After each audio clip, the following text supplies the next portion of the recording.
Hello friends, welcome to my channel. இன்றைக்கி பார்த்தீங்கன்னா பூஜைக்கு பயன்படுத்தக்கூடிய மேட்ச் பாக்ஸ், திரி, கற்பூரம், அப்புறம் சூப்பரான ஒரு டிப்ஸ் தான் பார்க்க போகிறோம். இது வந்து ரொம்பவே யூஸ்ஃபுல்லாக இருக்கும் எல்லா உமன்ஸ்க்கும். கண்டிப்பாக ட்ரை பண்ணி பாருங்கள். இது ரொம்ப யூஸ்ஃபுல்லான டிப்ஸு. ஃபஸ்ட்டு பார்த்திங்கன்னா, ஃபஸ்ட் டைம் பார்க்குற ஃப்ரெண்ட்ஸாக இருந்திங்கன்னா சப்ஸ்கிரைப் பண்ணிக்கோங்க. ஃபஸ்ட்டு இன்றைக்கி வந்து திரி வச்சு தான் ஒரு டிப்ஸ் சொல்ல போகிறேன். இப்போ பார்த்திங்கன்னா நான் திரி வாங்கிட்டு வந்து, அதாவது நூல் திரி, பஞ்சு திரி ரெண்டுமே கொஞ்சம் கொஞ்சம் வாங்கிட்டு வந்திருந்தேன்.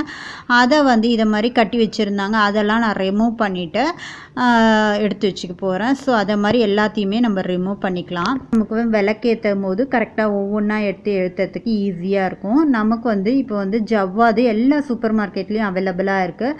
அந்த ஜவ்வாதை வந்து நம்ம என்ன பண்ணலான்னா, இதை மாதிரி திரியில் போட்டு நம்ம கலந்து மிக்ஸ் பண்ணி வச்சோம்னா நமக்கு வந்து ரொம்பவே சூப்பரான வாசமாக இருக்கும். விளக்கேற்றும் போது கண்டிப்பாக ட்ரை பாருங்கள். நான் வந்து இதிலே நல்லா மிக்ஸ் பண்ணி நான் வந்து க்ளோஸ் பண்ணி வச்சுக்கிறேன். ஸோ வந்து இதை மாதிரி ஒரு சின்ன பாட்டில் வந்து நமக்கு வந்து 20 ருபீஸ், 15 ஆர் 20 ருபீஸ் தான் இருக்கும். ரொம்பவே சூப்பராக இருக்கும். கண்டிப்பாக ட்ரை பண்ணி பாருங்கள். ஓகே, இப்போ செகண்ட் டிப் என்னன்றதை பற்றி பார்க்கலாம். இப்போ நம்ம மேட்ச் பாக்ஸ்லாம் வந்து நமக்கு ரெயின் டைமில் ஒரு மாதிரி நமுத்தா மாதிரி ஆகிடும். ஸோ விளக்கேற்றும் போது நமக்கு வந்து அது வந்து பற்ற வைக்கிறதுக்கு ரொம்பவே கஷ்டமாக இருக்கும். ஸோ அதை அவாய்ட் பண்ணுறதுக்கு நம்ம என்ன பண்ணலான்னா, இதை மாதிரி ஒரு பக்கத்தில் வந்து கொஞ்சமாக அரிசி, நம்ம வீட்டுக்கு பயன்படுத்தக்கூடிய அரிசியே வந்து நம்ம இதை மாதிரி போட்டு வச்சுக்கலாம். இதை மாதிரி ஃப்ரண்ட்லேயும் அப்புறம் வந்து பின் பக்கத்துலேயும் கொஞ்சமாக நான் வந்து அரிசி போட்டு வச்சுக்கிறேன். ஸோ அதை வந்து இதில் இருக்கக்கூடிய ஈரம், நம்ம எப்பாவது ஈரக்கையோடு எடுத்துட்டோம்னா கூட அதில் இருக்கக்கூடிய ஈரம் எல்லாத்தையும் வந்து இந்த அரிசி வந்து இழுத்துக்கும். நமக்கு வந்து மேட்ச் பாக்ஸ் வந்து நமுறாமல் இருக்கும். கண்டிப்பாக ட்ரை பண்ணி பாருங்கள். இதை வந்து நம்ம வந்து க்ளோஸ் பண்ணி வச்சுக்கலாம். ரொம்ப நாளைக்கு வந்து நமுத்து போகாமல் சூப்பராக இருக்கும். ஓகே ஃப்ரெண்ட்ஸ், இப்போ தேர்ட் டிப் என்னன்றதை பற்றி பார்க்கலாம். நம்ம வந்து சாமிக்கு வைக்கிறதுக்கு குங்குமம் வச்சுருப்போம். அது மாதிரி வச்சுருக்க குங்குமத்தில் வந்து கொஞ்சம் நாள் ஆகிடுச்சுன்னா அதோட கலரும் சரி ஒரு மாதிரி மக்கனா மாதிரி ஆகிடும். அது மாதிரி ஆகாமல் இருக்கிறதுக்கு நான் இன்றைக்கி வந்து ஒரு கேலண்டர் ஷீட்டில் வந்து கற்பூரம் கொஞ்சமாக வச்சு இதை மாதிரி ஃபோல்டு பண்ணி அதுக்குள்ளே வச்சுக்க போகிறேன். நம்ம ஏன்னா வந்து சில டைம் இதை வந்து நெத்தியில் கூட நம்ம வச்சுப்போம். அது வந்து நமக்கு அலர்ஜி வராமல் இருக்கிறதுக்காக நம்ம இதை மாதிரி ஃபோல்டு பண்ணி வச்சுக்கலாம். டைரெக்டாக வைக்காமல் இதில் இருக்கக்கூடிய வாசம் வந்து நமக்கு வந்து அந்த குங்குத்தை வந்து நல்லா வந்து அப்படியே பாதுகாத்து வச்சுக்கோம், மக்காமல் இருக்கும். கண்டிப்பாக ட்ரை பண்ணி பாருங்கள். நெக்ஸ்ட் டிப் என்னன்றதை பற்றி பார்க்கலாம். இப்போ வந்து இதை மாதிரி நம்ம தீர்த்தம்லாம் வச்சுருப்போம் சாமி ரூமில். அந்த தீர்த்தத்துக்கு வந்து நம்ம என்ன பண்ணலான்னா, நம்ம வந்து நார்மல் வாட்டர், அதாவது ஃப்ரெஷ்ஷாக இருக்கக்கூடிய வாட்டர் வந்து இதை மாதிரி ஃபுல்லாக சேர்த்துக்கலாம். இதை மாதிரி ஃபுல்லாக சேர்த்ததுக்கப்புறம் நான் வந்து இதில் வந்து ஃப்ரெஷ்ஷாக வந்து துளசி தொட்டிலேருந்து பறிச்சிட்டு வந்து இதை சேர்த்துக்க போகிறேன். இதை மாதிரி நல்லா வாஷ் பண்ணிட்டு இதை சேர்த்துக்கலாம். இதை மாதிரி சேர்த்ததுக்கப்புறம் நான் வந்து இன்றைக்கி வந்து பச்சை கற்பூரம் வந்து கொஞ்சமாக சேர்த்துக்க போகிறோம். ஸோ இது மாதிரி நம்ம வந்து தண்ணி மட்டும் வந்து தீர்த்த சொம்பில் வைக்காமல் இதை மாதிரி கொஞ்சமாக துளசியும் கொஞ்சமாக வந்து பச்சை கற்பூரமும் கலந்து வைக்கலாம். இது ரொம்பவே நல்லது.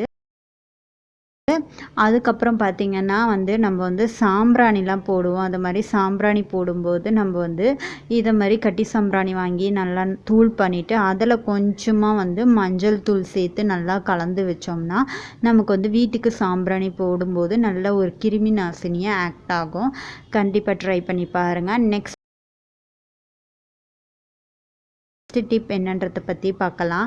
நெக்ஸ்ட் டிப் பார்த்திங்கன்னா, நம்ம வந்து விளக்கேற்றுறதுக்கு நம்ம வந்து இதை மாதிரி ஒரு குச்சி வச்சுக்கிட்டோம்னா நமக்கு குளிர வைக்கும் போதோ இல்லை ஏற்றும் போதோ நமக்கு வந்து இந்த குச்சி யூஸ் பண்ணி நம்ம உள்ளே தள்ளிக்கலாம், வெளியே எடுத்துக்கலாம். ரொம்பவே யூஸ்ஃபுல்லான டிப் இது. இப்போது செவன்த் டிப் என்னன்றதை பற்றி பார்க்கலாம். நம்ம வந்து விளக்கு ஏற்றும் போது நமக்கு பூ வைக்கிறதுக்காக இது மாதிரி டபுள் டேப் வச்சு நம்ம வந்து இது மாதிரி வேஸ்ட்டாக தூக்கி போடுற பென் என்னென்னலாம் யூஸ் பண்ணலான்ற வீடியோவில் சொல்லியிருந்தேன். ஸோ இதை மாதிரி பேஸ்ட் பண்ணிட்டோன்னா நம்ம ரோஜா வந்து இதை மாதிரி இந்த ஹோல்ஸில் வந்து ஹேங் பண்ணிக்கலாம். ரொம்பவே ஈஸியாக இருக்கும். நம்ம இல்லை டபுள் டேப் இல்லை அப்படின்ற பட்சத்தில் இதை மாதிரி ரப்பர் பேண்ட் கூட நம்ம வந்து போட்டு ஃபோல்டு பண்ணி வச்சுக்கலாம். ஃபோல்டு பண்ணிவிட்டு நம்ம வந்து இந்த ரப்பர் பேண்டு டபுள் லேயரில் நான் ஃபோல்டு பண்ணுறேன். ஸோ ஃபோல்டு பண்ணிவிட்டு இதிலேருந்து ஒரு லேயர் மட்டும் இழுத்து நம்ம வந்து ரோஜா பூ அது மாதிரி வந்து நம்ம வந்து சாமி படத்துக்கு விளக்குக்கு வந்து நம்ம வந்து பூ வச்சு விடலாம். ஸோ நமக்கு வந்து கீழே விழாமல் இருக்கும். கண்டிப்பாக ட்ரை பண்ணி பாருங்கள். இப்போது எயித்து டிப் என்னன்றதை பற்றி பார்க்கலாம். நம்ம வந்து எயித்து டிப் வந்து நம்ம வந்து விளக்கேற்றும் போது நமக்கு வந்து திரி வந்து சீக்கிரமாக பற்றுறதுக்காக நான் வந்து இதில் சின்ன துண்டு கற்பூரம் ஏற்று திரி முனையில் வச்சுட்டு அதுக்கப்புறம் நம்ம இதை மாதிரி விளக்கேற்றினோம்னா நமக்கு வந்து அந்த கற்பூரம் எரிஞ்சு திரிலையும் நமக்கு வந்து சீக்கிரமாகவே வந்து திரி வந்து பற்றிடும். ஸோ நம்ம வந்து ரொம்ப நேரம் வந்து மேட்ச் ஸ்டிக்ஸை பிடிச்சிட்டு இருக்க முடியாது, நம்ம வந்து கை கிட்ட வந்துடும். ஸோ இதை ட்ரை பண்ணி பாருங்கள், ரொம்பவே யூஸ்ஃபுல்லான டிப்பு. திரி வந்து நம்ம சீக்கிரமாகவே பற்றிக்கும். இது மாதிரி கொஞ்சமாக வந்து அதில் வந்து இது மாதிரி கற்பூரத்தை வந்து பூங்கற்பூரம் எடுத்து இது மாதிரி உடச்சி இதை மாதிரி வச்சுக்கலாம். ஓகே ஃப்ரெண்ட்ஸ், இன்றைக்கி பார்த்திங்கன்னா நம்ம வந்து பூஜை ரூமில் பயன்படுத்தக்கூடிய மேட்ச் பாக்ஸு, சாம்பிராணி, கற்பூரம், திரி அதெல்லாம் வந்து வச்சு யூஸ்ஃபுல்லான வந்து உமன்ஸ்க்கு ரொம்ப ரொம்ப யூஸ்ஃபுல்லாக இருக்கக்கூடிய டிப்ஸ்லாம் என்னென்னன்றதை பற்றி பார்த்தோம். இந்த வீடியோ பிடிச்சிருந்ததுன்னா இந்த வீடியோவுக்கு ஒரு லைக் பண்ணிக்கோங்க, சப்ஸ்கிரைப் பண்ணிக்கோங்க, உங்கள் ஃப்ரெண்ட்ஸுக்கும் ஷேர் பண்ணுங்கள். தேங்க்யூ ஸோ மச் ஃபார் வாட்சிங். பாய்.